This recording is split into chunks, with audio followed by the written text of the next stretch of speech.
When Gordon stumbled into that dark cave seeking shelter from the killing cold, he expected to find death waiting in the shadows, not a desperate blue-skinned woman clutching two starving children who would beg him with tears streaming down her face to become her husband and the father her kids needed to survive. What he didn't expect was that saying yes to save their lives would transform him from a hollow, directionless pilot into a man willing to storm a factory of killer machines with nothing but a metal spear and the fierce determination of a father protecting his family. Gordon's eyes snapped open to searing pain that lanced through his ribs like white-hot iron rods driven between the bones. The cockpit around him was a twisted nightmare of sparking wires and buckled metal, acrid smoke curling through shattered viewports that had once shown him the stars. His ship, the vessel that had been his home for the better part of 15 years, had torn through the canopy of massive trees before slamming into the forest floor of this unknown world with the force of a meteor strike. Now it sat dying around him, systems failing one by one with pathetic electronic whimpers that sounded almost like the death rattles of a living thing. The navigation console was completely dark, its screen cracked in a spiderweb pattern. The emergency beacon that should have been screaming his location to any nearby vessels was utterly silent, either destroyed in the crash or finding no signal to carry in this remote sector of space. At 41 years old, Gordon had survived crashes before, had walked away from situations that should have killed him, but never like this. Never so far from any known space lane. Never so completely and terrifyingly alone. He dragged himself from the wreckage with movements that felt like dragging his body across broken glass, his pilot's training forcing his battered body to move, despite the agony that screamed through every nerve. Blood trickled from a deep gash above his eyebrow, running into his eye and blurring his vision with a red haze. The trees here were enormous beyond anything he'd seen on Earth or any of the colony worlds. Their trunks wider than his entire ship, their leaves a strange purple-green that filtered the light of twin suns into an eerie twilight that made everything look slightly unreal. The air tasted wrong on his tongue, thick with unfamiliar scents of alien vegetation and something else. Something sharp and chemical that made his survival instinct scream danger with every breath he took. Gordon salvaged what he could from the ruins of his ship, moving methodically despite the pain and the growing awareness that night was coming fast. He found an emergency kit that had somehow survived intact. A flashlight with maybe 6 hours of charge if he was lucky.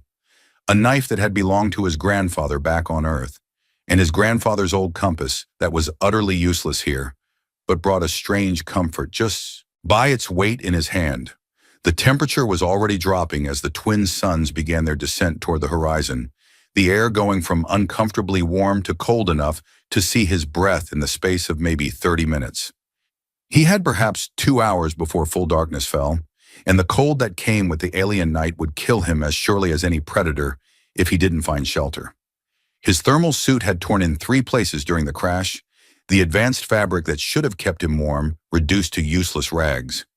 He needed shelter immediately, and he needed it to be secure and defensible because the growing darkness was bringing with it sounds that made his skin crawl, howls and screeches that spoke of things that hunted in the night.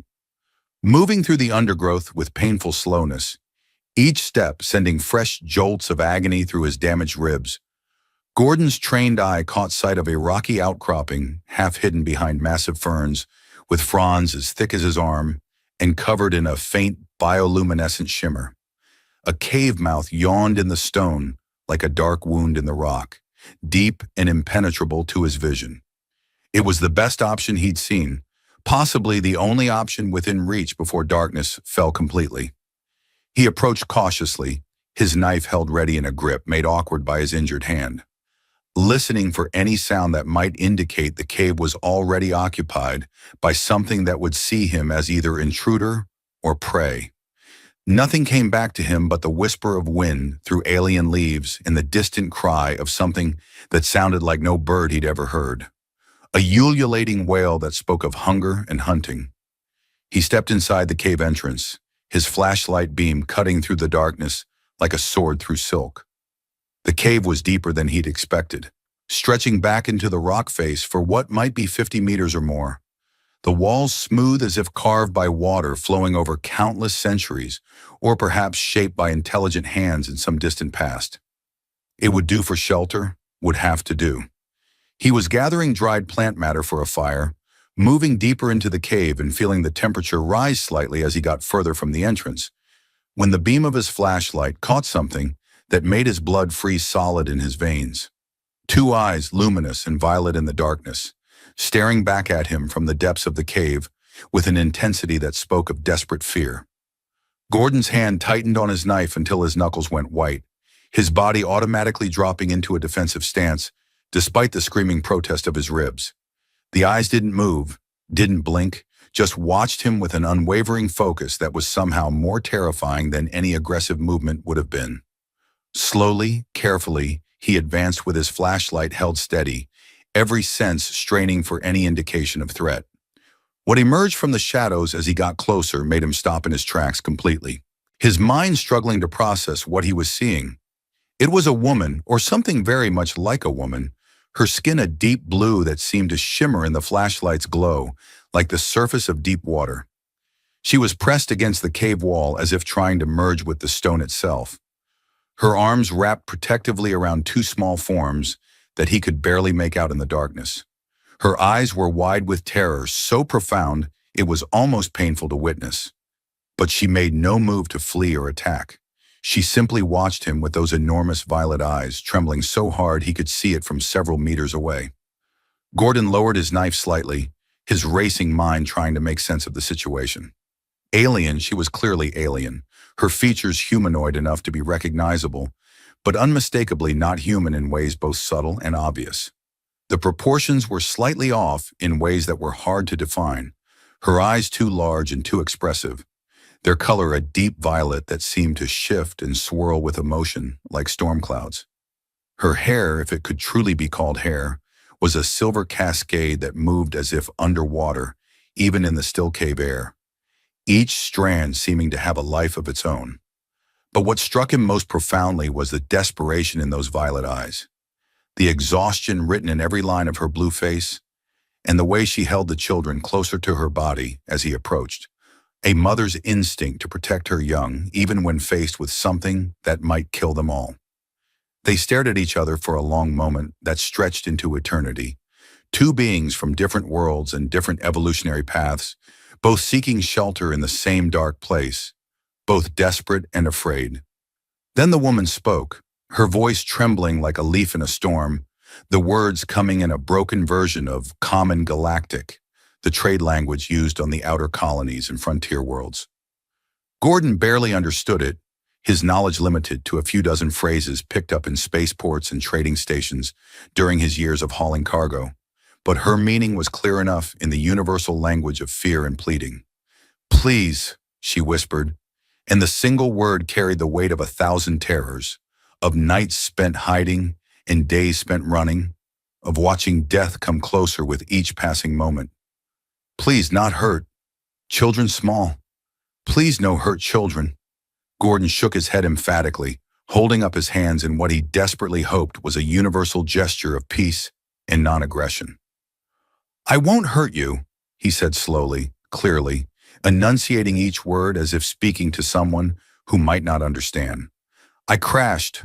My ship is destroyed. I just need shelter from the cold. That's all. Just shelter." The woman's eyes searched his face with an intensity that felt like being examined under a microscope, looking for deception, for threat, for any sign that his words were lies designed to lure her into dropping her guard. Whatever she saw, there in his battered, exhausted face seemed to ease something in her expression, though she remained as tense as a coiled spring ready to release. Slowly, with visible effort, she shifted her position slightly, and Gordon could see the children more clearly in the flashlight's beam. One was perhaps 6 years old, a little girl with the same blue skin and silver hair as her mother, watching him with enormous eyes that held equal parts fear and curiosity.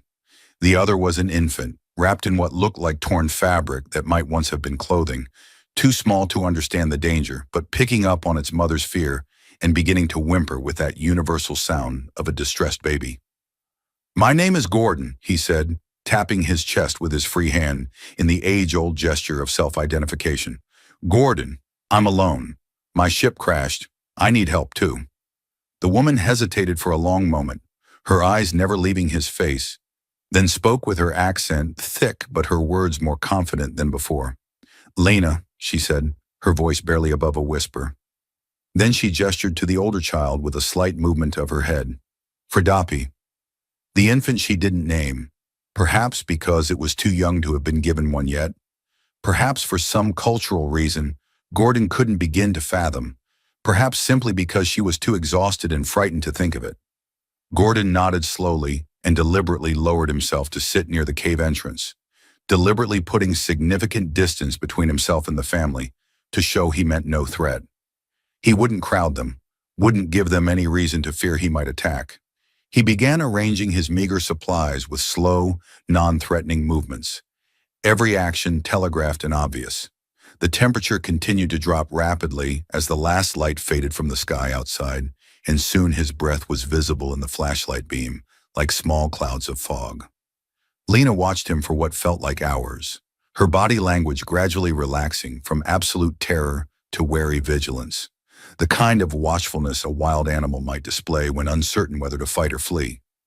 When Gordon began trying to start a fire with the plant matter he'd gathered, using a sparker from his emergency kit and cursing softly when the damp vegetation refused to catch, she made a small sound that brought his attention back to her. He looked up to find her pointing to a different pile of material in the corner of the cave, darker and drier than what he'd collected.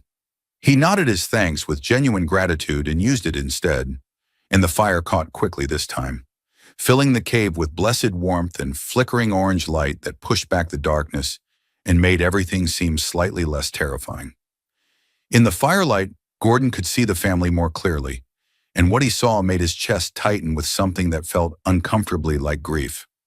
Lena looked exhausted beyond mere tiredness, her blue skin pale in places and marked with what looked like healing wounds, her clothes torn and filthy as if she'd been living rough for a long time.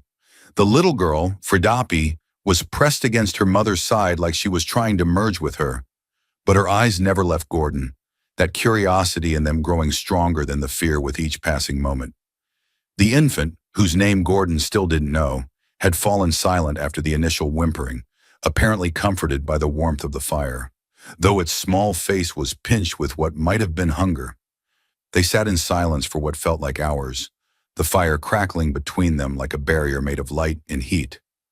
Gordon rationed out some of the nutrient bars from his emergency kit, eating slowly to make them last, knowing they were all he had until he figured out what was edible on this world. He noticed Lena watching him eat with an expression he recognized from his years traveling through poor colonies and refugee stations, that look of hunger mixed with pride that wouldn't allow begging. On impulse, driven by something he couldn't quite name, he held one of the bars out to her across the fire. She flinched back initially as if expecting a trick or a trap. Then slowly, cautiously, with her eyes never leaving his face, she reached out and took it with fingers that trembled slightly. She sniffed it carefully before taking a small bite, her eyes widening slightly at the taste. Without hesitation, she broke off a larger piece and gave it to Fridapi, who gnawed on it hungrily with the single-minded focus of a child who hasn't eaten properly in far too long. As the alien night deepened and the darkness pressed against the cave mouth like something alive and hungry, as strange sounds echoed through the forest that spoke of predators and prey locked in their eternal dance, Lena began to speak again. Her common galactic was broken and heavily accented, her grammar sometimes backwards, but Gordon pieced together the story like assembling a puzzle from fragments. She had been separated from her people during what sounded like either an attack or a disaster, the exact nature unclear due to the language barrier. She'd been fleeing something she called the Cleaners, mechanical beings that hunted anything biological. Her mate, Fridapi's father, had been killed trying to defend them, cut down by machines that felt no mercy because they had no capacity for such emotions. She had been hiding in this cave for days, possibly weeks, her sense of time confused by fear and hunger, surviving on foraged plants that she wasn't entirely sure were safe to eat, and water from a stream that ran somewhere deeper in the cave system. She was running out of options, running out of strength, running out of hope. Then she said something that shocked Gordon to his very core, something he never expected to hear and wasn't prepared to process. She leaned forward, the firelight casting dancing shadows across her blue face. Her violet eyes locked on his with desperate intensity, and spoke with the kind of determination that comes from having exhausted every other possibility. You strong, you man, you warrior, you be my mate, you be father to children. She gestured to Firdapi and the infant with a sweeping motion. They need father. I need mate. This world, it kill us all. Alone we all die before next rain. Together maybe we live. Maybe children grow. Please, I beg you. Gordon sat back as if physically struck, his mind reeling from the directness of the proposal.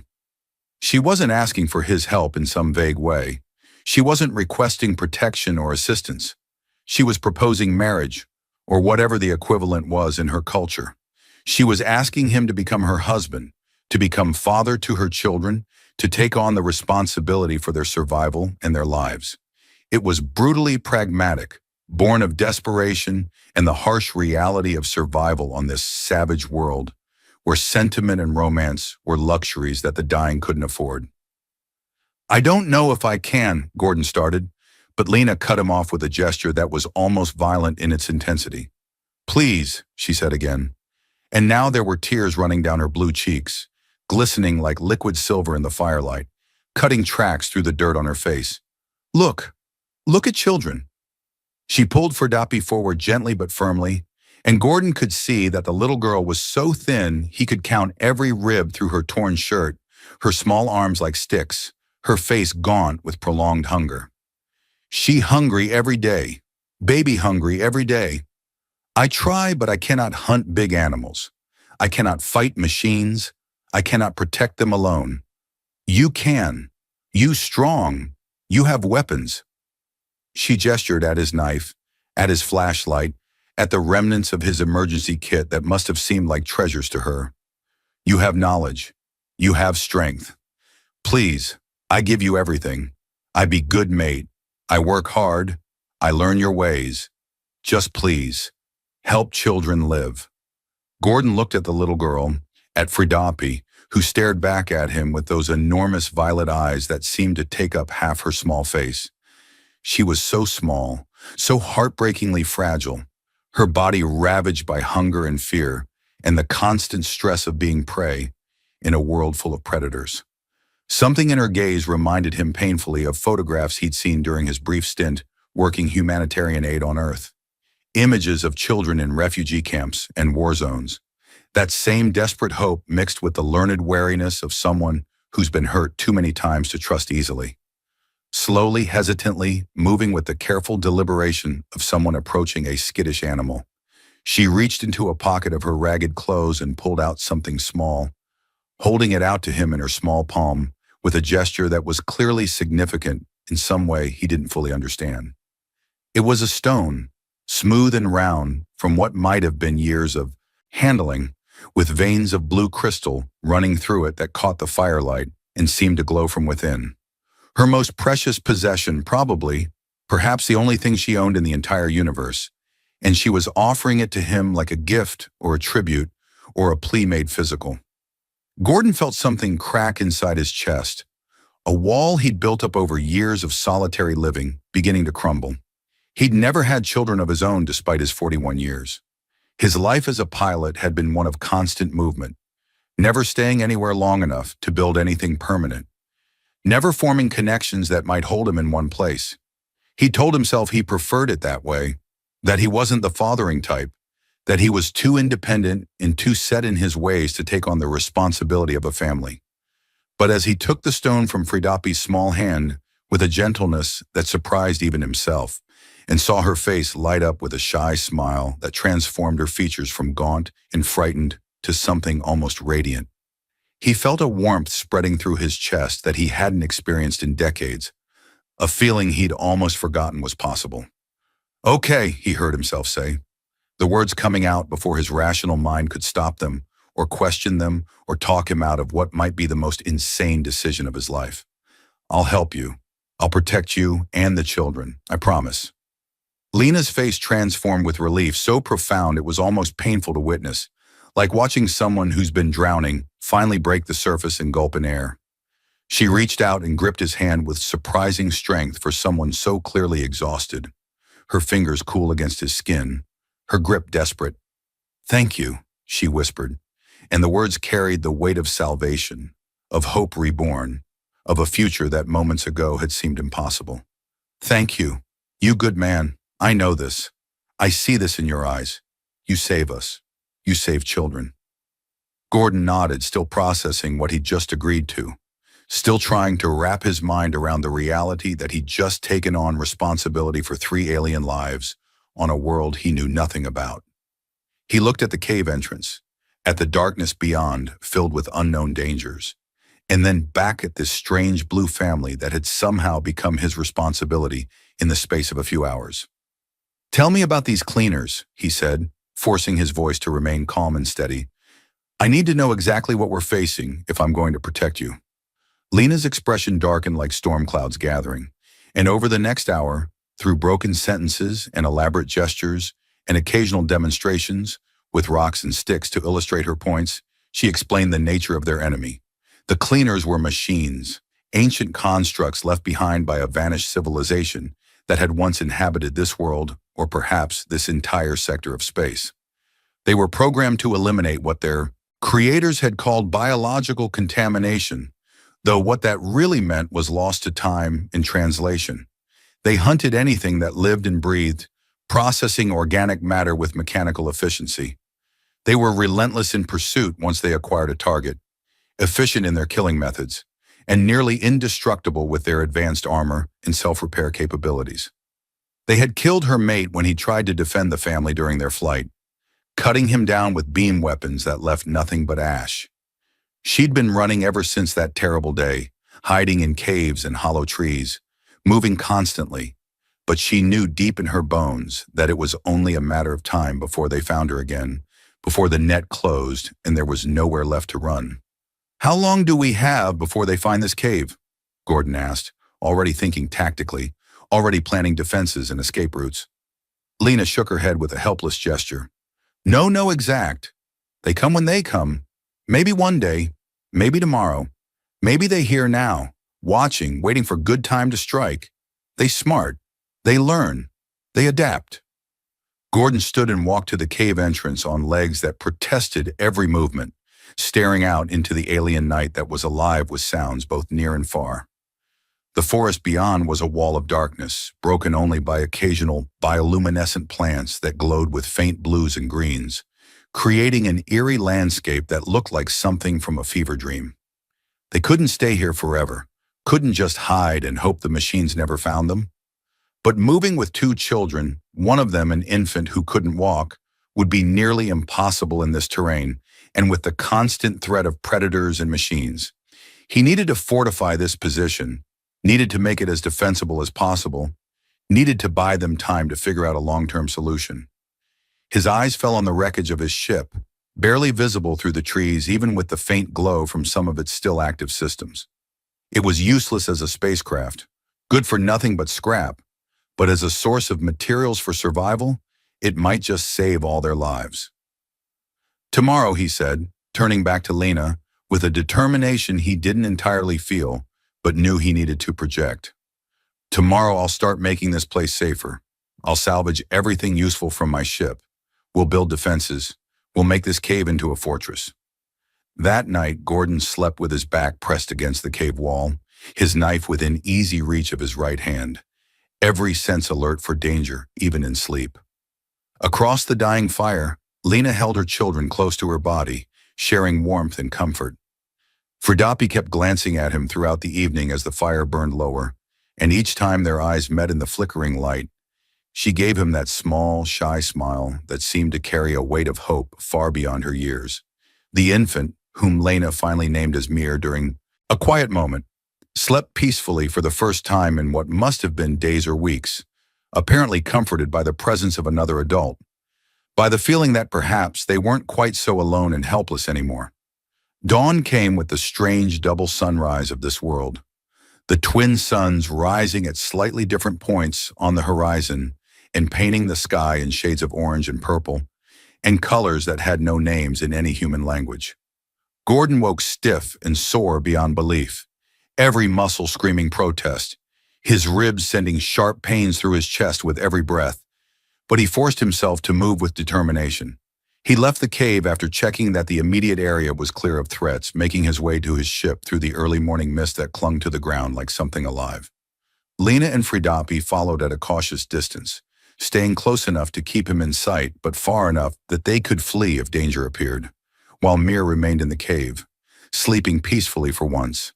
The ship was even worse in the harsh light of day, a complete and total loss as any kind of vessel. The hull was breached in a dozen places. The engines were slag. The navigation systems were destroyed beyond any hope of repair. But Gordon's survival training from his military days kicked in like muscle memory, and he began salvaging everything potentially useful with the methodical efficiency of someone who'd done this before. He pulled out strips of hull plating that could serve as barriers or walls, cables and wires that could be used as rope or snares, the cushions from the pilot seats for bedding, containers that could hold water or food, and most importantly, several pieces of technical equipment that could be repurposed into tools or weapons or defensive systems. Over the next several days, working from dawn until his body literally refused to continue, Gordon transformed the cave from a simple shelter into something approaching a fortress. He used the hull plating to create a barricade at the entrance that could be secured from inside, leaving only a narrow passage that could be easily defended by a single person. He rigged motion sensors salvaged from the ship's security system around the perimeter of their camp, connecting them to an alert system that would give them warning of any approach. He created weapons from whatever materials he could scavenge, working with the kind of focused intensity that came from knowing their lives depended on his ingenuity. A spear with an electrified tip using one of the ship's power conduits and a salvaged battery, crude but potentially effective against machines. A bow fashioned from a flexible metal strut and cables, with arrows made from straight branches tipped with sharpened fragments of hull metal. A sling made from fabric and leather that could launch rocks or metal fragments with surprising force.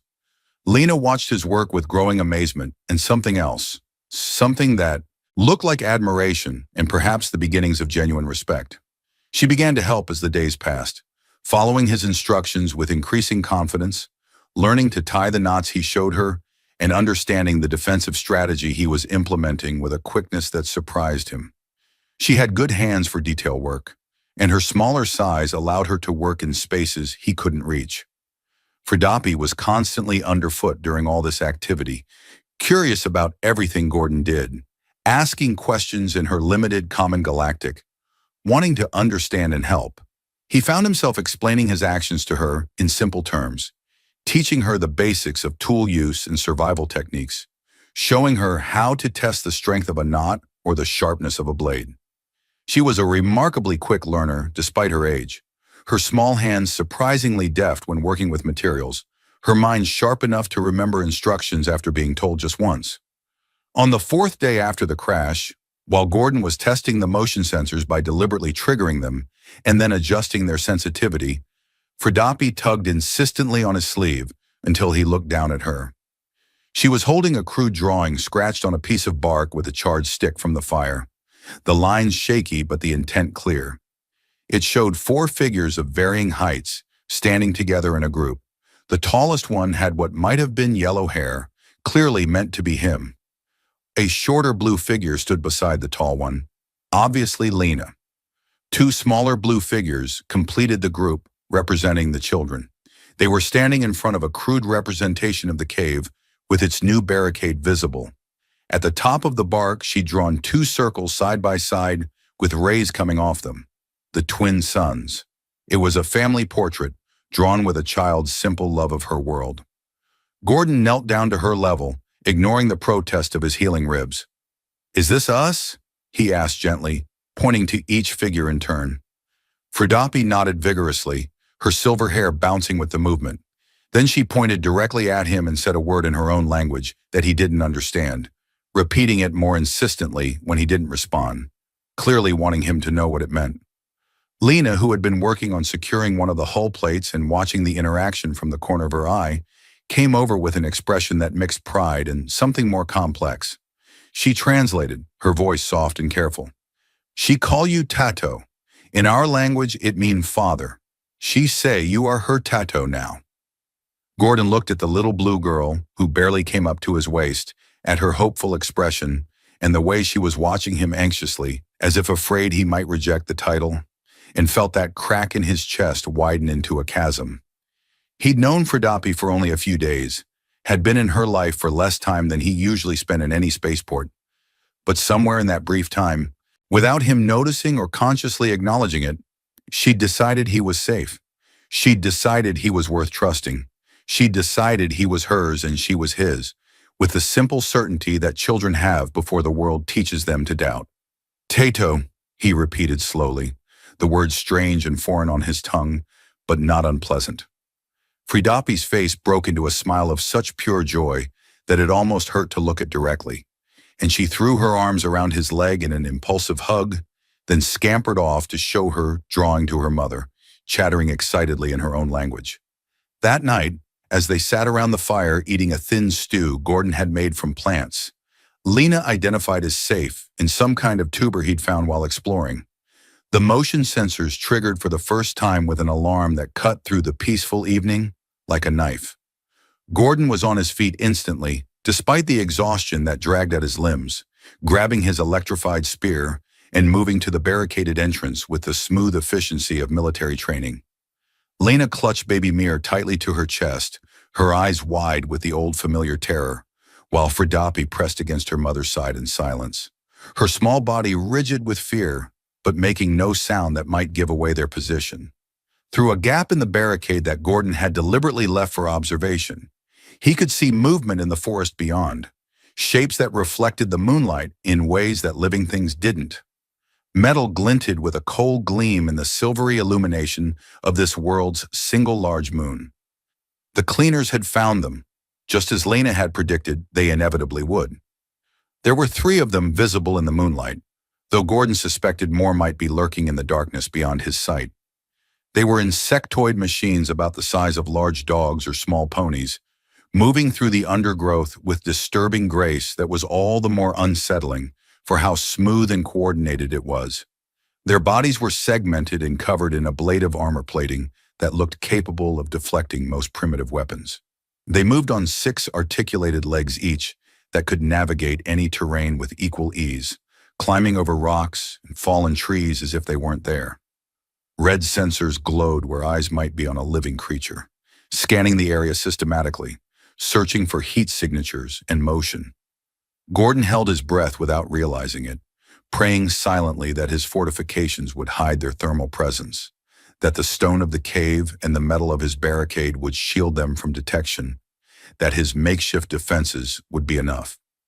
The machines searched the area with methodical efficiency, their movements perfectly synchronized in a way that confirmed they were networked and sharing information in real time. One of them approached the cave entrance, its sensor array sweeping across the barricade Gordon had built. Red lights playing over the metal surface. Gordon gripped his spear tighter until his knuckles ached, preparing for the worst, mentally running through combat scenarios and escape routes. Behind him, he could hear Lena's terrified breathing, rapid and shallow, like an animal caught in a trap, and the softer sound of Fridapi trying to keep her own breathing quiet and controlled. Then, for reasons Gordon couldn't understand or explain, the machine turned away from the cave entrance.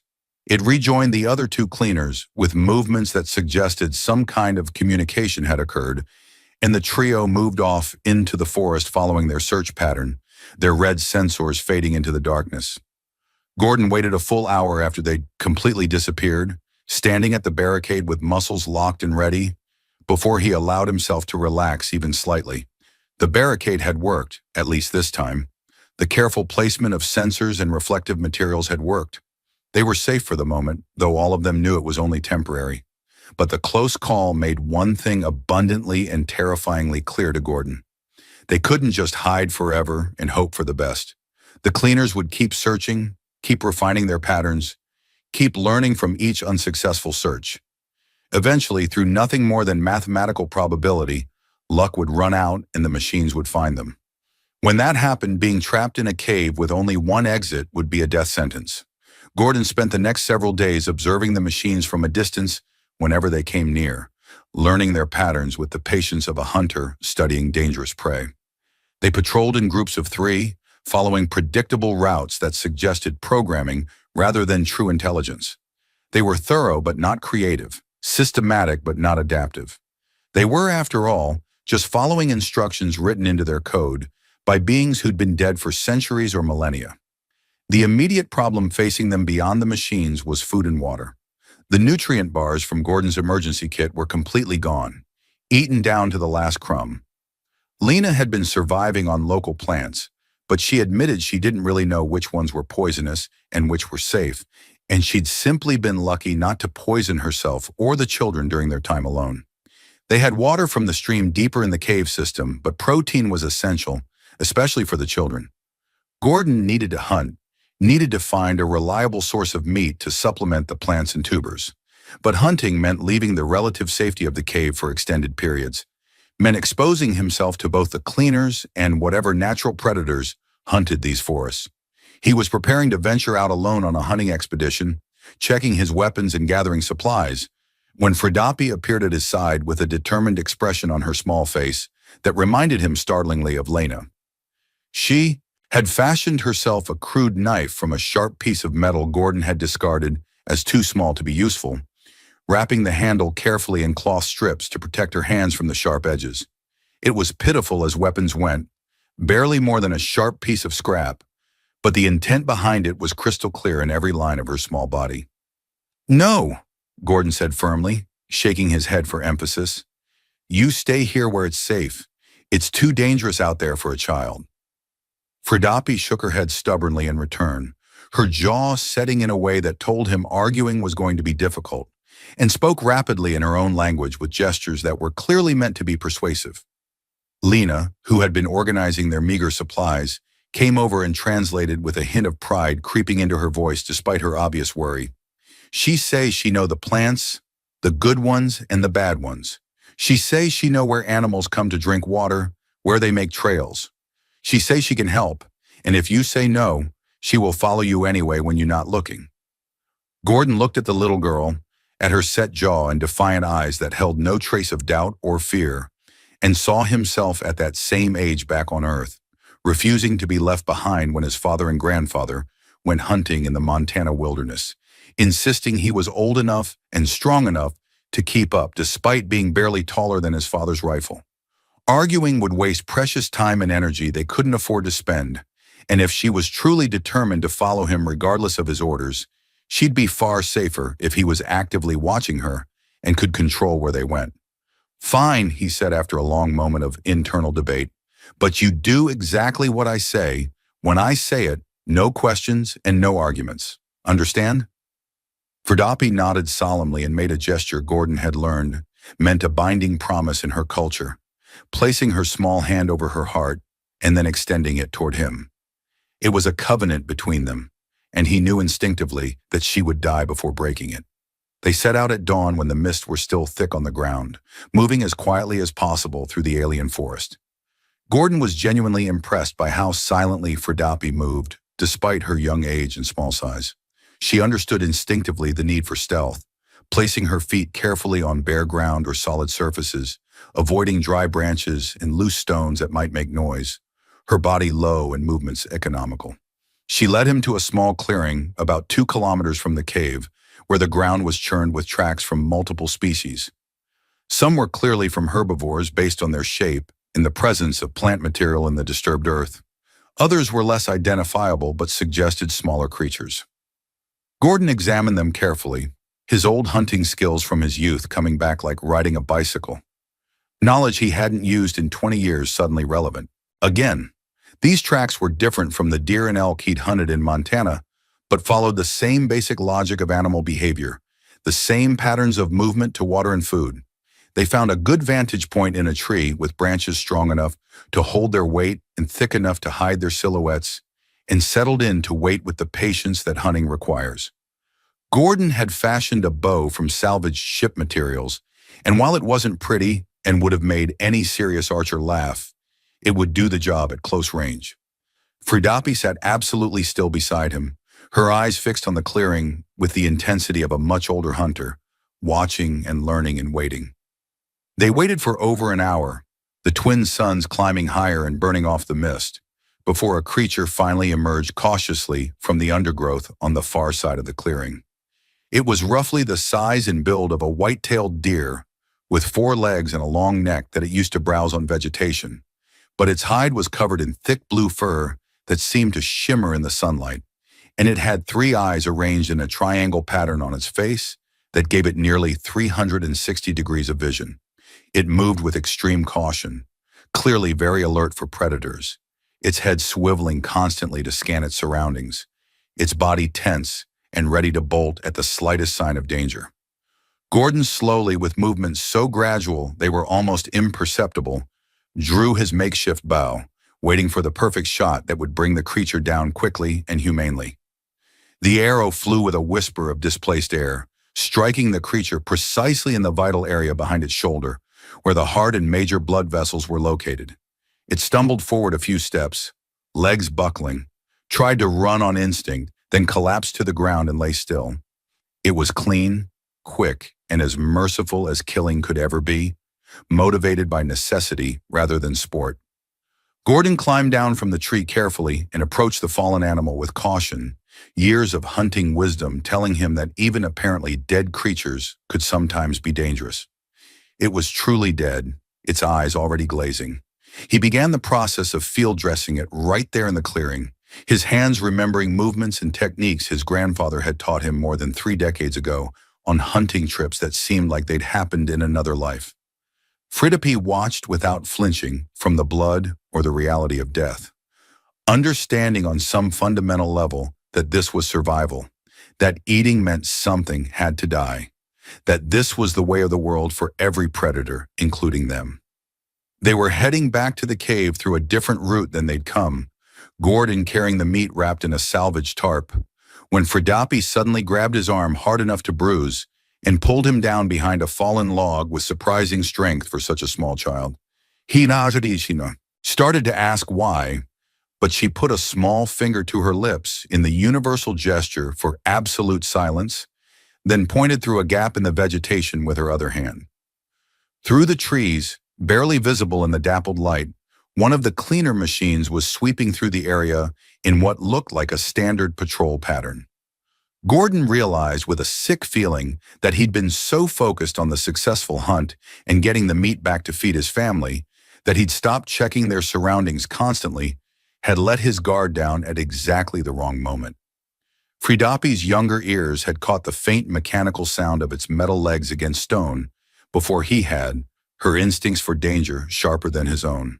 If they'd kept walking on their current path, they would have walked right into it with no warning, and the encounter would likely have been fatal.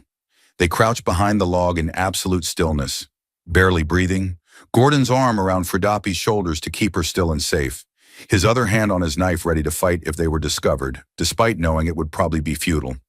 The machine passed within perhaps 10 meters of their hiding spot, close enough that Gordon could hear the faint whir of its servos and the click of its articulated legs. Its sensors swept the area methodically, the red glow passing directly over their hiding spot.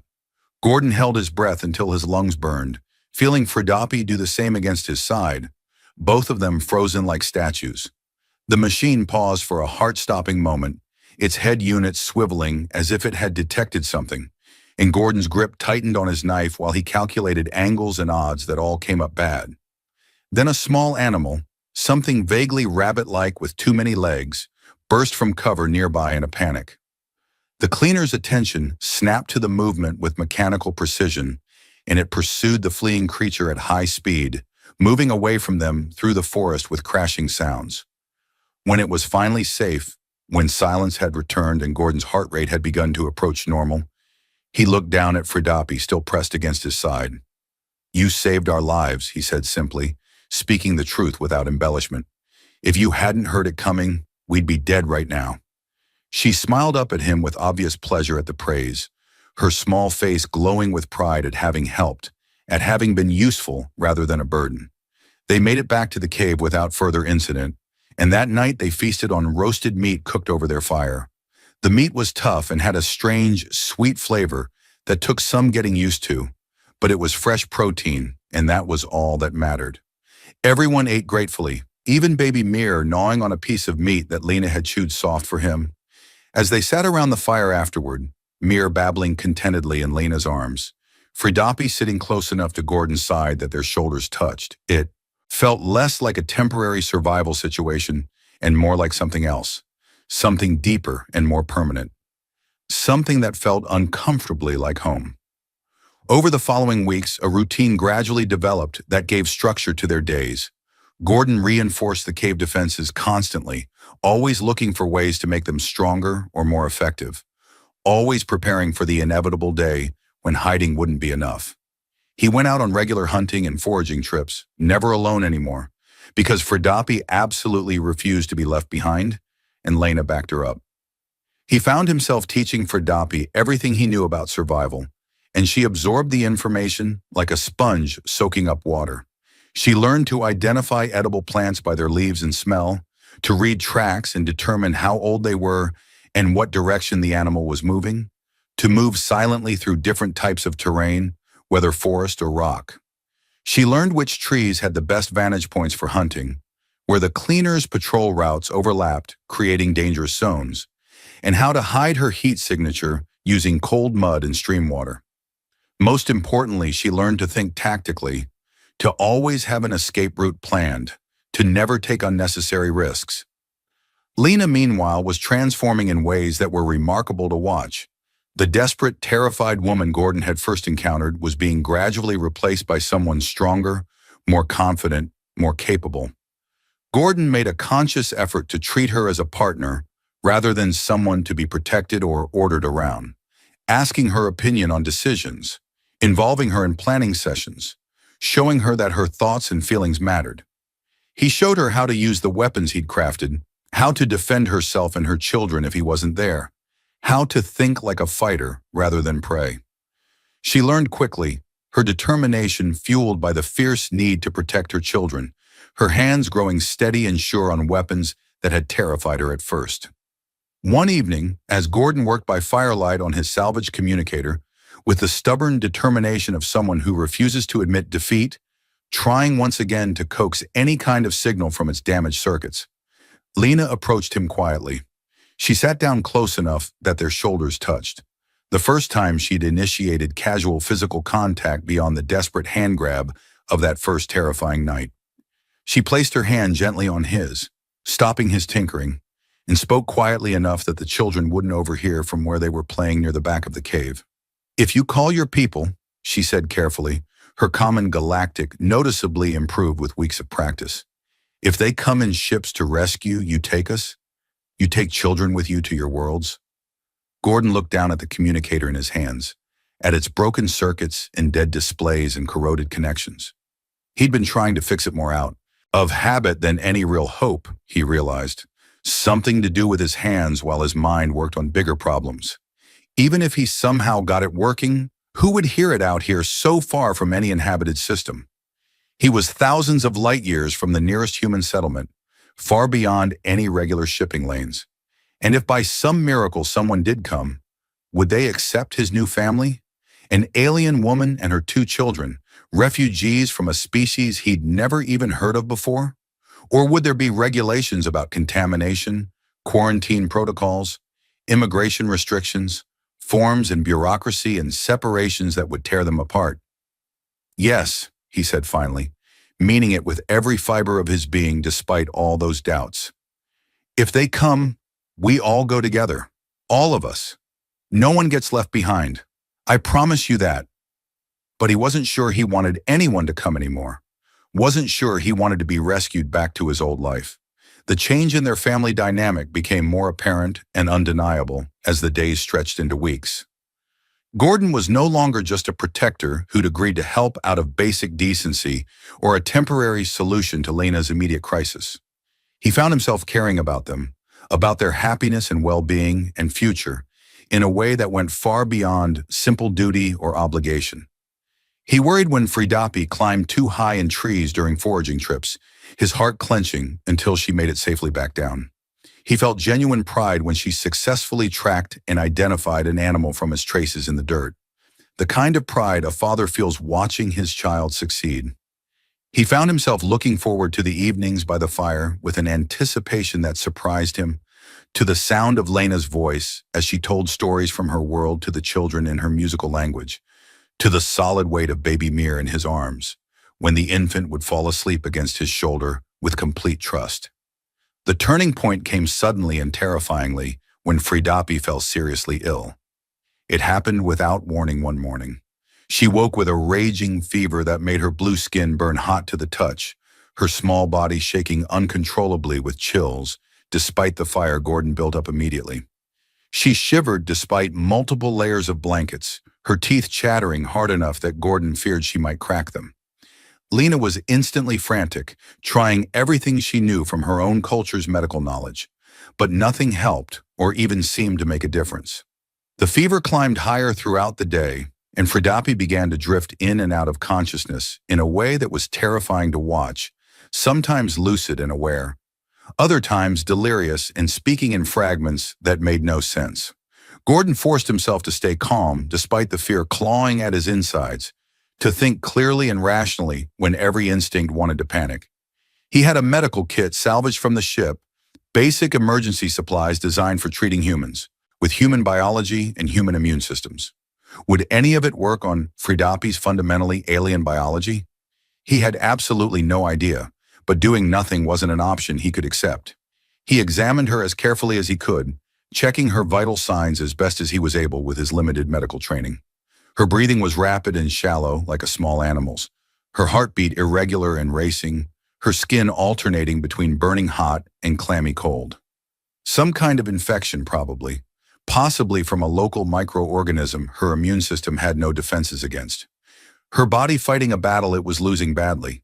He mixed human antibiotics with a paste Lena had been using, made from local plants she said had healing properties, creating a combination treatment that was essentially a desperate gamble. He was combining two completely different medical traditions from two different species with absolutely no idea if they'd complement each other or counteract each other or cause some terrible reaction.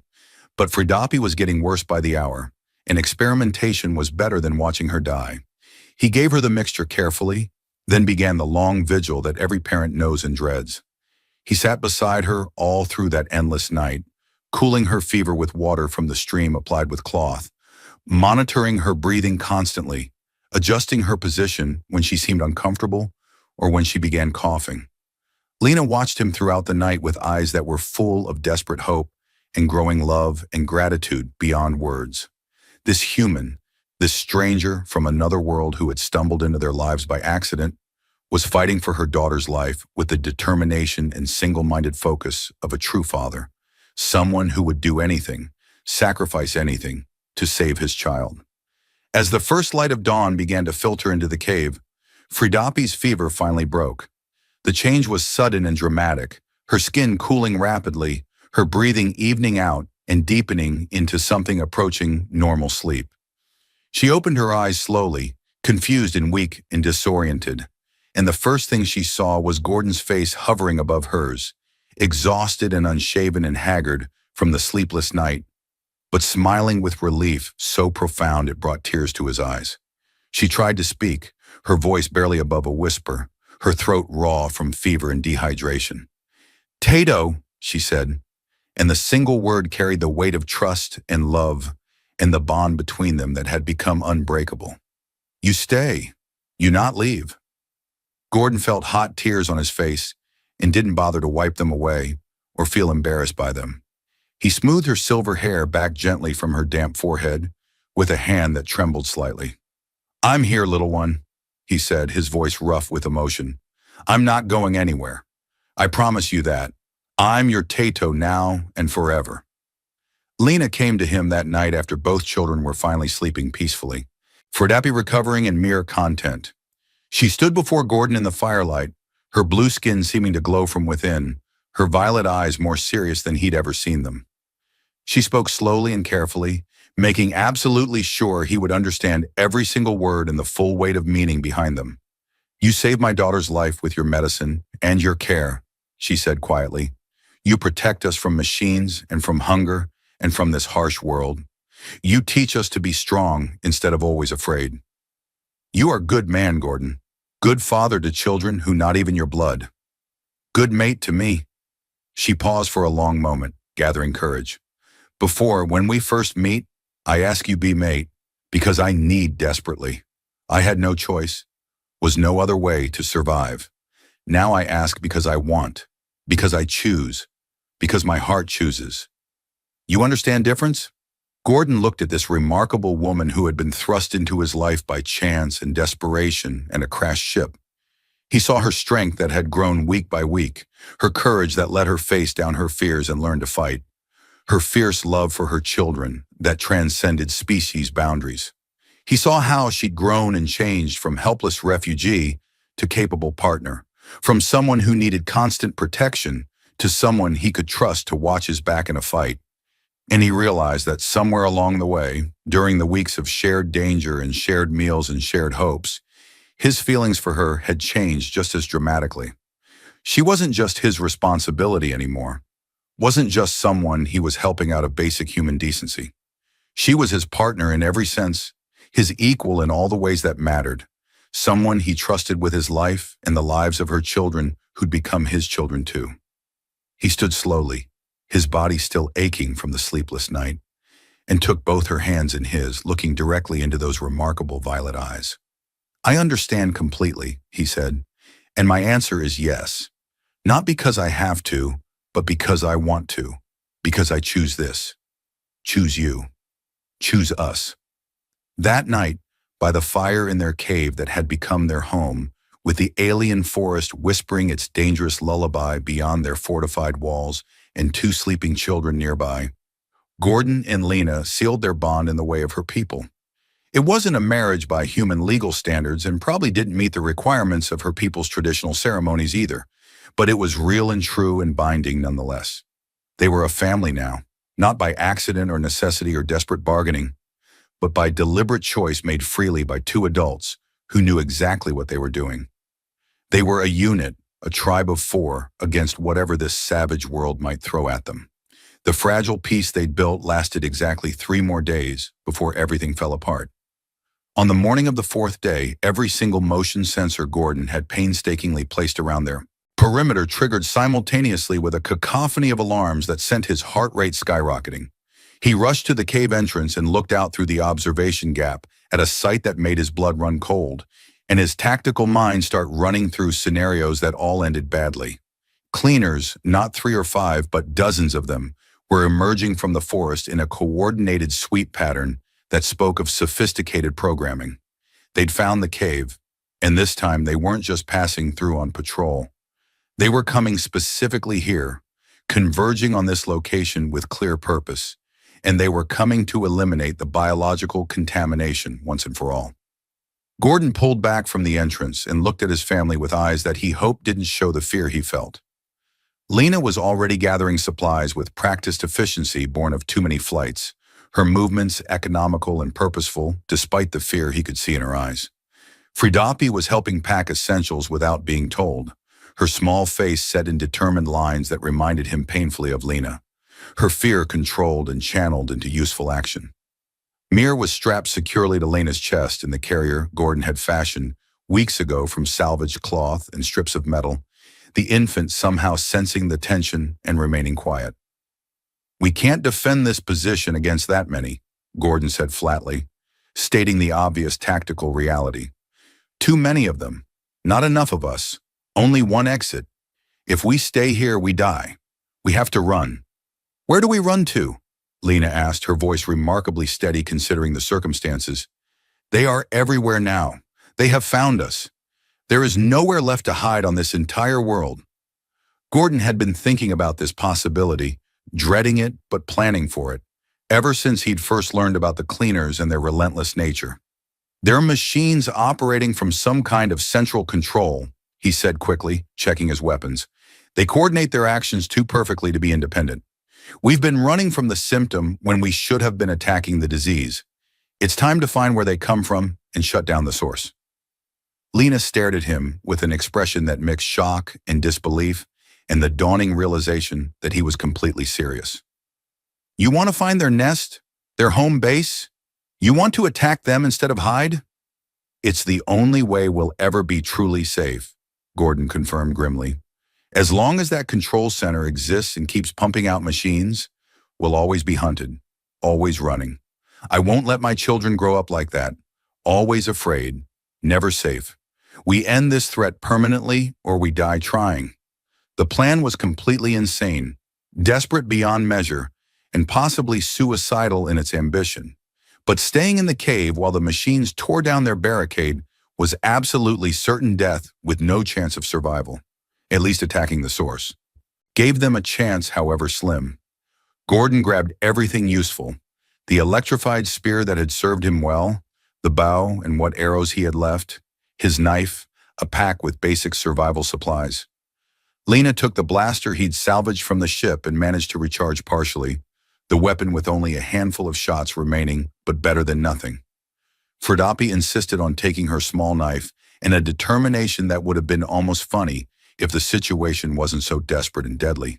They slipped out of the cave through a hidden back entrance Gordon had discovered during his explorations of the cave system weeks ago, a narrow tunnel that wound through the rock and emerged on the far side of the outcropping in a location the cleaners probably didn't know about. Behind them, they could hear the machines beginning to systematically dismantle the barricade with the efficiency of construction equipment. The machines were fast and methodical, but not instantaneous, and that gave them perhaps a 10-minute head start. Not much, but possibly enough if they moved fast and smart. Rain began to fall as they fled through the forest in a direction they'd never explored before. A torrential downpour that turned the ground to treacherous mud and made every step a potential, ankle-breaking disaster.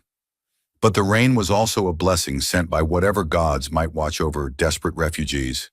It masked their heat signatures from the machine's sensors, confused and washed away their tracks, and the constant rumble of thunder covered the sounds of their movement through the undergrowth. Gordon led them away from the cave, away from all the cleaner patrol routes he'd memorized so carefully, deeper into the unexplored and dangerous regions of the savage world where the maps didn't exist and anything might be waiting. They traveled for hours without stopping, taking turns carrying baby Mir, when Lena's arms grew too tired to continue, everyone pushing their bodies beyond normal limits because survival demanded it. The infant was remarkably quiet throughout the ordeal, as if sensing on some instinctual level the desperate need for silence. Fridapi kept pace without a single complaint, even though Gordon knew her small legs must be burning with exhaustion, her small face set in fierce concentration, her breathing labored but controlled. When they finally stopped to rest in the hollow center of a massive tree, collapsing in exhaustion, they were all soaked through to the skin, covered in mud from multiple falls, and completely spent. "How do we find their home base?" Lena asked through chattering teeth, her exhaustion making her accent thicker. "The world is too big. We could search for years and never find it." Gordon pulled out a small device he'd salvaged from his ship weeks ago, something the cleaners had probably dismissed as harmless if they'd even detected it, because it wasn't a weapon in any conventional sense.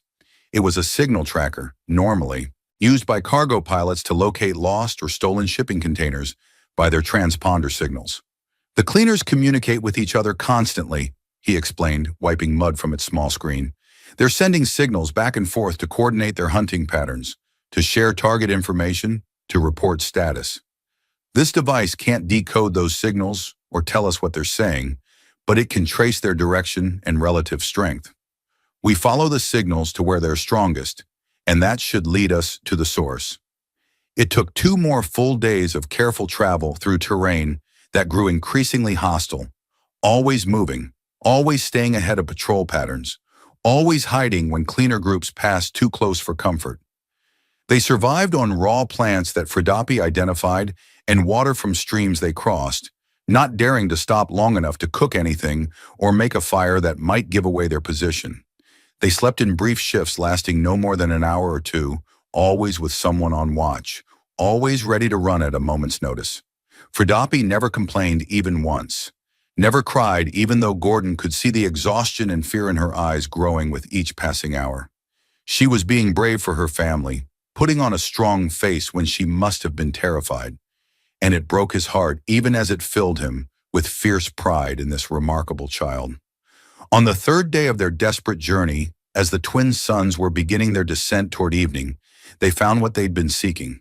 The cleaner facility was hidden in a geological formation that looked natural from a distance but revealed its artificial origins on closer inspection.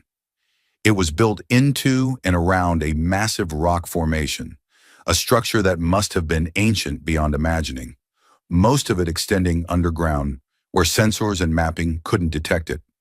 The surface structures were partially overgrown with vegetation after centuries or more of neglect, but they were clearly functional. Antenna arrays that hummed with power, vents spewing steam that suggested active reactors, and an entrance that looked like the maw of some mechanical beast, large enough to drive vehicles through. Cleaners were everywhere around it, dozens of them visible, and probably many more inside, moving in and out of the facility in an endless stream, like ants serving their hive. Gordon observed the facility for hours from a hiding spot high in a tree overlooking the complex, his tactical mind racing through options and finding them all wanting. Getting inside would be nearly impossible with this many guards. Fighting their way in was obvious suicide, but there had to be a way to accomplish their goal. There was always a way if you looked hard enough and were willing to take risks. That's when Fredapi, who'd been watching silently beside him, pointed something out with her small finger that he'd initially dismissed. There was a ventilation shaft on the side of the facility, partially hidden by overgrown vegetation that had accumulated over the decades. It was small, far too small for Gordon's adult frame to fit through, probably even too small for Lena's slighter build. But Fredapi could fit through it, could crawl through those narrow passages if she was brave enough. Gordon felt his stomach clench into a painful knot at the thought that would save them all. Sending his 6-year-old daughter into a death trap went against every instinct he possessed, violated every protective urge that had grown stronger each day since he'd met her. But looking at the facility, at the endless stream of cleaners, at the tactical impossibility of any other approach, he couldn't see another option that didn't end with all of them dead. "No," Lena said firmly before he could even voice the terrible suggestion, reading his intention in his expression. "She is child, small child. I will go instead." "You can't fit through that shaft," Gordon said as gently as he could, hating himself for the words. "Look at the size. You'd get stuck halfway and then we'd all be dead. And someone needs to stay with Mir, needs to feed him and comfort him." They argued in harsh whispers as the rain continued to fall around them, as the cleaners continued their mechanical routines below, in blissful ignorance of the tiny family plotting their destruction. The argument went in circles, both adults desperately trying to find any alternative to sending a child into mortal danger, but coming up empty every single time. Finally, Fredapi settled the argument by speaking up in her clear, small voice that somehow carried absolute certainty. "I will go," she said in common galactic, each word precisely pronounced. "I am small enough. I can move quiet like you teach me, Tato. I can be careful and brave. You teach me good. I can do this thing." Gordon wanted to refuse with every fiber of his being. He wanted to find any other solution, any other plan, wanted to protect his daughter from this impossible choice. But time was running out with every passing second. The cleaners would eventually track them to this location through systematic searching. This might be their only chance, their one shot at ending the threat permanently. He looked at Lena and saw his own anguish reflected perfectly in her violet eyes, saw her struggling with the same impossible choice. Then he looked at Fredapi, at this brave little girl who had chosen to call him father, who trusted him completely with her life and made the hardest decision he'd ever faced in 41 years of living. "Okay," he said, his voice coming out rough and broken, "but you follow my instructions exactly, every single word. No improvisation, no risks. If it becomes too dangerous at any point, if you can't do what I ask safely, you come right back out immediately. Do you understand me completely?" Fredapi nodded solemnly and made the promised gesture of her people, hand over heart and then extended toward Him, a binding covenant that meant more to her culture than any written contract. It was an oath she would die before breaking. Gordon spent the next hour explaining the plan in the simplest possible terms, breaking everything down to a level a 6-year-old could understand and remember under stress. Every facility needed power, needed a reactor or generator of some kind to run all those machines. If they could overload it, cause a catastrophic failure, the feedback would destroy the control systems and probably collapse significant portions of the underground structure. He couldn't give Fridapi complex technical instructions about reactors and power systems she'd never seen, so he simplified it ruthlessly. Find the room with the biggest machine and the most noise. Find the control panel covered in lights and displays. Find the red lever or button, because red meant danger in almost every culture that had ever existed. Wait for his signal, pull the lever, or push the button. Simple enough that a frightened child could remember and execute it. As darkness fell over the facility and the number of visible cleaners decreased slightly with shift changes or patrol rotations, they made their approach with hearts pounding and mouths dry with fear. Gordon and Lena moved toward the main entrance with weapons ready, while Fridapi slipped away like a small shadow toward the ventilation shaft on the facility side. The separation was pure agony, every instinct Gordon possessed screaming at him to go after her, to keep her safe, to not let his little girl face this danger alone. But he forced himself to focus on his part of the plan with iron discipline. He and Lena had to create a significant distraction, had to draw as many cleaners as possible away from the interior so Fridapi would have the best chance of reaching the reactor room undetected. The entrance was guarded by 6 cleaners positioned in overlapping fields of fire, their red sensors sweeping in coordinated patterns that left no blind spots. Gordon looked at Lena beside him, saw her fear and determination warring in her expression, saw her terror for her daughter mixed with absolute trust in him, and nodded once. Together, without need for words after weeks of partnership, they attacked with everything they had. Gordon's electrified spear struck first, jamming deep into the sensor array of the nearest cleaner with all the force he could muster. The machine convulsed violently as electricity surged through its circuits, sparks flying from multiple joints, then collapsed in a heap of twitching metal. Lena fired the blaster with steady hands, each precious shot counting because she only had a handful of charges remaining. Another cleaner went down with a smoking hole through its central processor, but the other 4 were already responding with mechanical efficiency, their programming instantly shifting to combat mode, their weapons powering up with ominous hums. The battle that followed was desperate and brutal beyond anything Gordon had experienced even in his military days. Gordon had no illusions about their chances if this became a prolonged engagement with superior numbers and firepower. The cleaners were stronger, faster, and infinitely better armed with directed energy weapons. But he and Lena had surprise on their side, had improvisation born of desperation, and most importantly, had the fierce determination of parents protecting their child who was somewhere inside that facility risking her life. They fought like demons possessed, constantly moving to prevent the machines from getting a clear shot, using the terrain in the entrance architecture, refusing to let the machines coordinate their attacks effectively. A cleaner's blade attachment sliced across Gordon's left arm, drawing a line of blood that immediately soaked his sleeve. He ignored the pain with practiced discipline and drove his spear through its leg joint with brutal efficiency, crippling it and sending it crashing to the ground. Lena's blaster overheated after the 4th shot, the weapon's cooling system never designed for rapid fire, rendering it useless. She threw it at one machine hard enough to shatter its sensor cluster, buying precious seconds, then grabbed a length of metal pipe from the ground near the entrance and wielded it like a club. She smashed its sensor clusters and exposed joints with savage determination, channeling all her fear for Fridapi into raw aggression. They were driven back step by bloody step, forced through the entrance into the facility itself by the sheer weight of numbers. More cleaners were responding to the alarm now, converging on the entrance from deeper in the complex. Gordon and Lena fought with their backs pressed against each other, forming a defensive circle around baby Mir, who was somehow still strapped to Lena's chest. The infant was crying now, terrified by the sounds of combat and the smell of blood and ozone.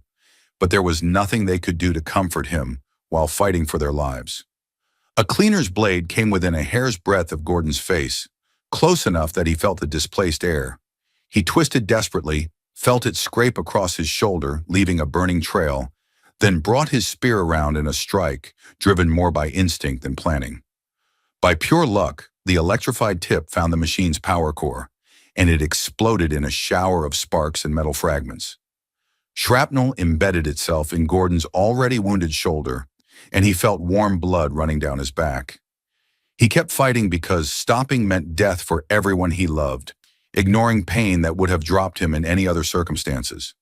They were pushed deeper into what looked like a main operations chamber, a massive room filled with conveyor belts and robotic assembly arms, where new cleaners were being constructed in an automated process that had been running continuously for who knew how many centuries.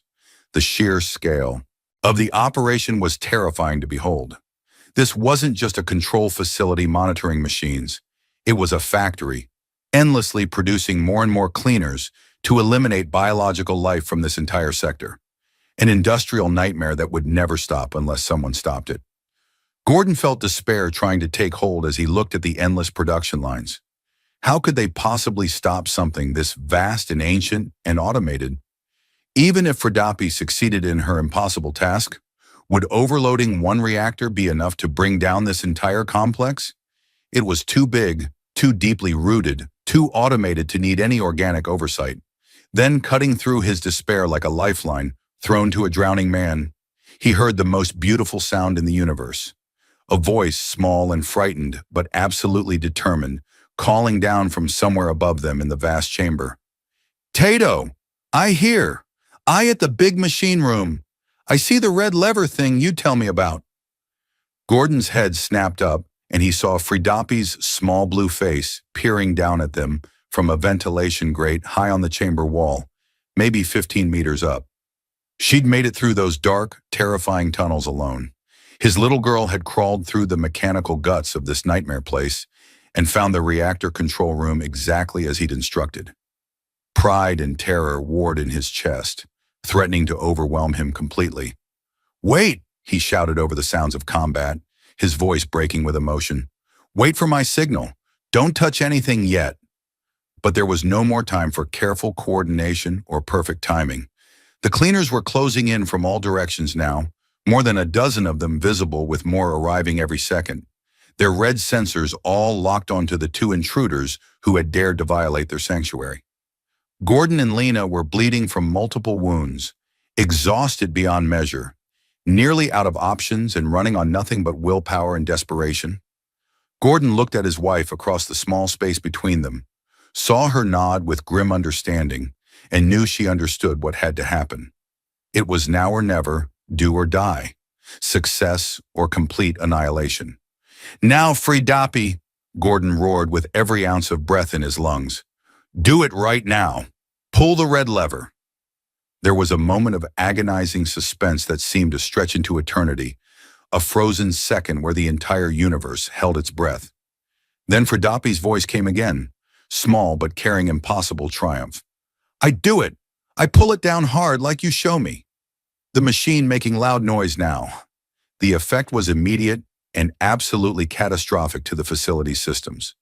The lights throughout the chamber began flashing an angry red that hurt to look at, and an alarm blared with a sound that probably hadn't been heard since this facility was first built millennia ago. The cleaners froze in their tracks as if someone had thrown a switch, their smooth coordination vanishing, instantly replaced by jerky, uncertain movements. It was like watching a computer freeze when too many programs run simultaneously, all their carefully programmed behaviors suddenly conflicting as their control network started receiving corrupted data and contradictory commands. Gordon knew from his technical training that it wouldn't last long. Redundant systems would kick in, backup protocols would engage, the machines would adapt and recover. But it gave them the precious opening they desperately needed. He grabbed Lena's hand in an iron grip and they ran, not toward the exit they'd fought through, but toward the ventilation system, toward where Fridapi was waiting somewhere above them. His wounded body screamed protest with every step, but he ignored it with the single-minded focus of a father who would literally run until his heart exploded, rather than leave his daughter in danger. They found her emerging from a low grate near the floor of an access corridor, her small body covered in grease and dust and scrapes, but her face split by a grin of fierce pride at having succeeded. Gordon scooped her up with his uninjured arm, clutching her to his chest so tightly she gasped, and they ran for the exit as the facility began tearing itself apart around them. The reactor overload was cascading through every system exactly as Gordon had hoped, creating feedback loops that the ancient automated systems couldn't handle. Explosions bloomed throughout the complex like deadly flowers, sending gouts of flame and debris into the air. They sprinted down corridors as ceiling panels crashed down behind them. The cleaners were recovering from their paralysis, but their movements were still uncoordinated and confused, their sophisticated networking reduced to chaos. Gordon led his family through the maze of passages by pure instinct, following the signal tracker in reverse, heading for the surface and survival. Behind them, the sounds of destruction grew louder and more violent as the core reactor moved closer to critical failure. The walls shook with the force of internal explosions, ancient metal groaning in its death throes. They burst out of the main entrance just as the core reactor went critical, with a sound like the end of the world. The ground shook violently enough to throw them off their feet, like an earthquake focused on this one location. Gordon threw himself over his family as the blast wave swept over them, a wall of superheated air and pressure that picked them up bodily and hurled them through the air like leaves in a hurricane wind. For a moment, Gordon was flying, his only thought to keep his body between the blast and his family, and then they were crashing down into something soft. They landed hard in mud and moss in the gentle rain of this alien world, the impact driving the air from Gordon's lungs. For a long moment he couldn't breathe, couldn't think, could only lie there stunned. Then training reasserted itself and he forced his body to move, to check for injuries. He looked around frantically through vision that swam and blurred. Lena was beside him, dazed and bleeding from a cut on her forehead, but conscious, still clutching baby Mir, who was crying, but appeared miraculously unhurt. And Fridapi, his brave little girl, was sitting up nearby, staring back at the facility with wide eyes full of awe. The entire structure was collapsing in on itself in a spectacular implosion. Internal explosions creating a chain reaction that brought down support after support. It fell inward like a house of cards, the ancient construction unable to withstand the catastrophic system failure. A massive pillar of smoke and fire rose into the stormy sky, visible for kilometers in every direction. The control center was gone, obliterated. The factory was destroyed beyond any hope of repair. And with their destruction went the coordination network that had made the cleaners such an effective threat. Individual machines might still function out in the forest, but without their central intelligence, without their networking and coordination, they would be scattered and purposeless and manageable. Gordon pulled his family close into a tight embrace, and they held each other as they watched the destruction of their enemy, all of them trembling with exhaustion and relief in the aftermath of terror. It was over. They had won against impossible odds. They had survived. Dawn came with clear skies for the first time in days, the storm having passed during the night and leaving the world washed clean. Gordon woke on a gentle hillside overlooking the forest, his body one massive ache of bruises and cuts and burns.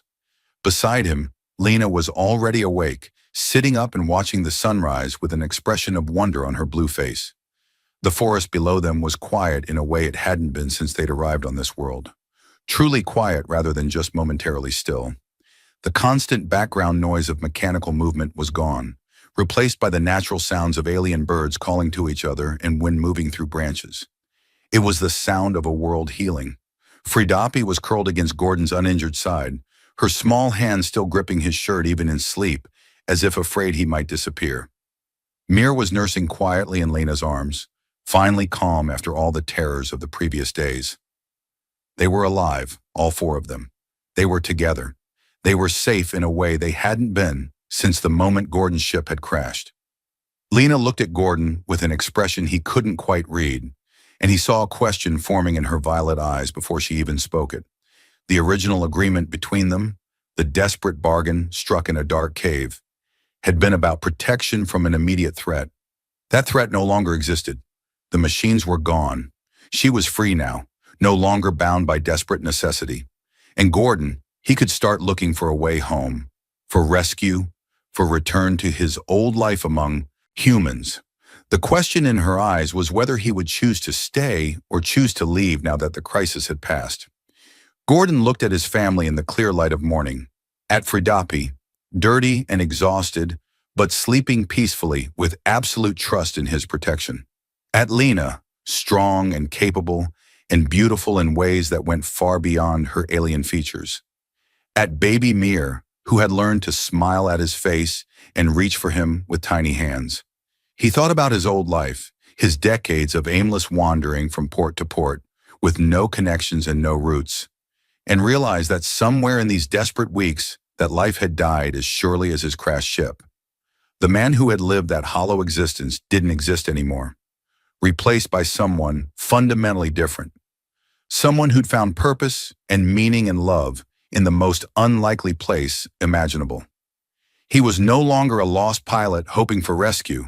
He was a husband. He was a father. He was home. Gordon stood slowly, his battered body protesting every movement, but pushed through the pain. He helped Lena to her feet, then bent down carefully and scooped up the still sleeping Fridapi in his arms. She murmured something incomprehensible in her sleep and settled more comfortably against his shoulder, utterly secure. Baby Mir cooed at Gordon and reached out one small hand, which Gordon took gently with one finger, marveling as always at how tiny and perfect it was. Gordon turned to Lena and smiled, truly smiled for the first time in years, maybe decades. He leaned forward and kissed her blue temple with infinite gentleness.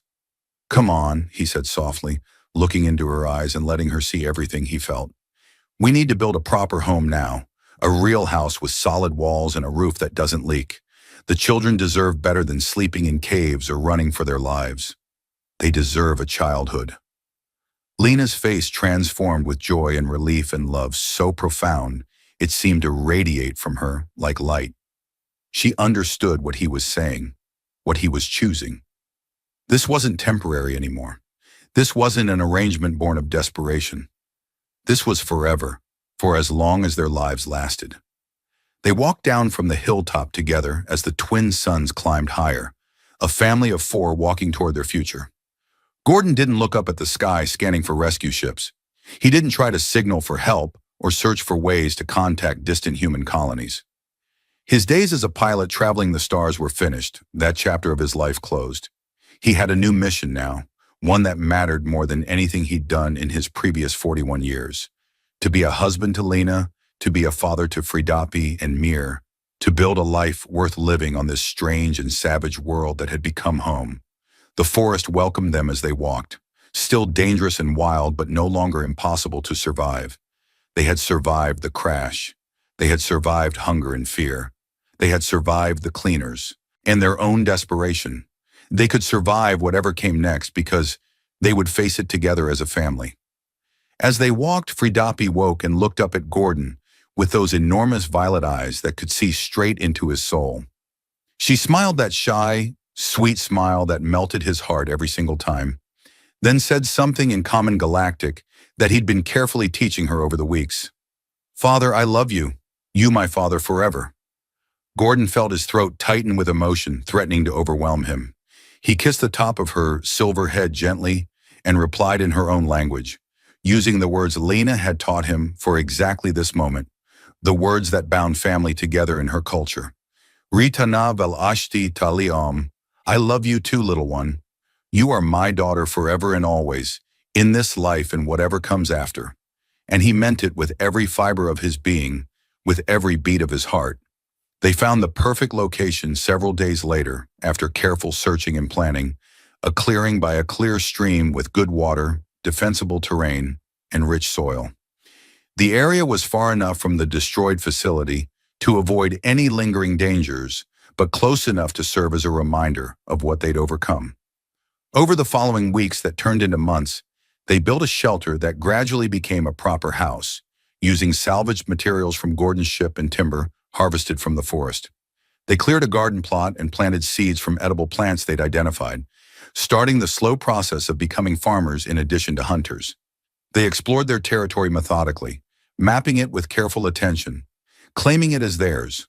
They found other creatures in the forest, some dangerous that had to be avoided or driven off, most simply trying to survive like everyone else. They learned to live with this world rather than just survive it, to see it not as an enemy, but as a home that demanded respect. Fridapi grew taller and stronger with good food and safety, her skills in hunting and tracking soon matching and then exceeding Gordon's, as her smaller size and natural agility gave her advantages in the forest. She was fierce and brave when facing danger, but also gentle and patient with her little brother, teaching Mir his first words in 3 languages, showing him how to climb trees safely and which plants were good to eat. She called Gordon Tato without hesitation or self-consciousness, and the word became as natural to him as breathing. Mir grew from a helpless infant into a curious toddler, his first steps taken on the wooden floor of the house Gordon had built with his own hands in sweat and determination. He learned to laugh with pure joy, to play without fear, to trust absolutely in the tall man with strange yellow hair who he'd known as father for his entire conscious memory. He had no memory of the terror and running that had marked his first months of life, knew only safety and love and family. Lena flourished in ways that surprised them both as the months turned into the first full year. Without the constant fear that had defined her existence for so long, her natural personality emerged fully. Curious and intelligent, quick-witted and funny, passionate about learning and teaching. She and Gordon became true partners in every sense of the word, equal in all the ways that mattered. She taught him everything she knew about the plants and animals of this world. Knowledge passed down through generations of her people. He taught her everything he knew about human technology and agriculture and survival techniques from Earth. Together, they created something new and unique, a blending of 2 cultures and 2 species that was stronger and richer than either alone. As the seasons changed on this alien world in their strange cycles, as 1 year became 2 and then 3, Gordon sometimes thought about Earth in quiet moments. He wondered occasionally if anyone was looking for him, if anyone mourned his disappearance, if his name was listed somewhere as missing or dead. But those thoughts came less and less frequently as time passed, and with less and less regret when they did surface. He'd found something on this savage planet that he'd never found in all his years of traveling the stars and visiting 100 different worlds. A place where he was truly needed, a place where he genuinely belonged, a place he could call home without reservation or doubt. One evening during their 3rd year on the planet, as they sat around the fire pit outside their expanded house, Mir playing with wooden toys Gordon had carved during long winter evenings, Fridapi practicing her archery with a bow Gordon had made specifically for her growing size, Lena leaning against his shoulder in comfortable silence, Gordon realized with sudden clarity that he was happier than he'd ever been in his entire life. His old existence, his decades as a pilot wandering aimlessly from job to job and port to port, felt like it had happened to someone else entirely, like a story he'd heard rather than lived. That man had been hollow inside, running from any real connection, afraid to put down roots anywhere because roots meant vulnerability and pain when you had to leave. That man had been more dead than alive, just going through motions without purpose or meaning. This man, this husband and father sitting here with his family. This man who'd built a home with his own bleeding hands and fought machines to protect his children. This man who'd learned to live in harmony with an alien world. This man was truly alive for the first time in 41 years of existence. Fridapi came running over from her target practice, her face flushed with excitement and pride. "Tato! Mama! Come see what I hit!" She grabbed their hands and pulled them toward the edge of their clearing with the enthusiastic strength of a healthy 9-year-old. There, in the fading light of the twin suns, something Gordon had never seen before.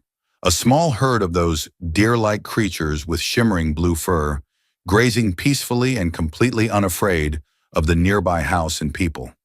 Before the cleaners were destroyed, such animals had been nearly extinct in this region, always hiding, always terrified, always one step ahead of mechanical death. Now they were returning, slowly reclaiming the forest, living without constant fear for the first time in who knew how many generations. Life was coming back to this world in all its beautiful diversity. The forest was healing from centuries of mechanical persecution. Gordon put his arm around Lena's shoulders and his other hand gently on Fridapi's silver head, ruffling her hair affectionately. Mir toddled over and grabbed his leg with both small arms, babbling happily in the mixed language the children were creating from their three parent tongues. As they stood there together, watching the peaceful scene, as the alien sun set in their spectacular display of colors that still took his breath away after 3 years, Gordon felt a profound sense of gratitude that threatened to overwhelm him completely. His ship had crashed, stranding him on a hostile world far from everything he'd known. He'd been alone, injured badly, and facing certain death from exposure or predators or machines. By every logical measure, that crash should have been the end of his story, a tragic footnote in the records of missing pilots who'd ventured too far from known space. But that crash, that terrible disaster, had given him absolutely everything he'd never known he needed so desperately. It had given him a family when he'd convinced himself he didn't want one. It had given him a home when he'd spent decades running from the very concept. It had given him a purpose beyond simply existing from one meaningless day to the next. It had given him love in its purest and most unconditional form. He looked down at Fridapi, who was now explaining to Mir in careful detail about the animals and their behavior, using the analytical eye and teaching patience Gordon had worked so hard to instill in her. He looked at Lena, strong and confident and radiantly beautiful in the fading light. No trace remaining of the terrified refugee he'd first met in that dark cave. He felt Mir's small hands gripping his leg with complete trust, knowing his father would always be strong, always be there, always keep him safe. "We should expand the house again," Lena said quietly, her improved English now nearly fluent. "The children are growing so fast. Fridapi needs her own room soon, and Mir won't be a baby much longer. And perhaps we might have another child someday, if the gods are kind." Gordon smiled at the thought of expanding their family even further, of more children running through their home and learning to survive and thrive in this world. "A bigger house," he agreed readily, "with separate rooms for each child, a proper workshop for tool making and repairs, a larger storage area for food and supplies, maybe even a greenhouse if I can salvage enough transparent material from the ship's wreckage. A real home," Fridapi added, using the English word Gordon had taught her with obvious pride. "The best home in the whole world. The best home in the whole universe," Gordon confirmed, and meant it absolutely. They walked back to the house together as the last light faded, a family of 4 on an alien world, united not by blood or biology, but by choice and love and shared survival. The forest whispered its evening song around them, dangerous and wild, but unmistakably theirs now.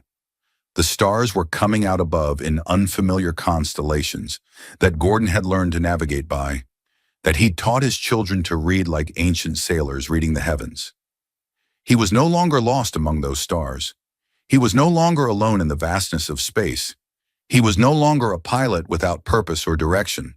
He was Gordon, husband to Lena, of the blue skin and violet eyes, father to Fridapi the brave and Mir the joyful, builder of homes and defender of family and teacher of children. He was exactly where he was meant to be, doing exactly what he was meant to do. He had found his place in the universe, and it wasn't among the stars he'd spent decades wandering. It was here, on solid ground, surrounded by love. And that was enough. That was everything. That was home.